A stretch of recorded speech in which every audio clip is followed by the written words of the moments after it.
Sovet dövründə məşqçilər məşq zamanı belə tapşırıq verirdilər. Məsələn, döyüş duruşumuzu, stoykamızı dəyişərək sərbəst şəkildə kölgə döyüş işləyirik. Və ya döyüşən zaman uşaqlara tapşırıq verirdilər ki, stoykamızı dəyişərək sərbəst şəkildə döyüşürük.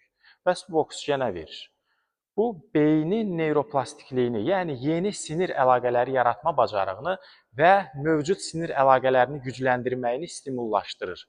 Beynin hər iki yarımkürəsini aktivləşdirir, həmçinin refleksi, balansı gücləndirir, əzələlərin disbalansını azaldaraq performansı yüksəldir. Yəni, bu qədər faydaları var. Boksda belə bir stil var, switch hitter. Məhz bu belə boksçulara aiddir. Yəni, hər iki döyüş duruşunda işləməyi bacaran boksçulara deyirlər switch hitter. Məsələn, Marvin Hagler olub bu stildə döyüşən. İndi Terence Crawford var, pound for pound bir nömrədir hal-hazırda. Hər iki döyüş duruşunda öz natural döyüş duruşu kimi döyüşməyi bacarır. Yəni, məşq zamanı yoxlaya bilərsiniz.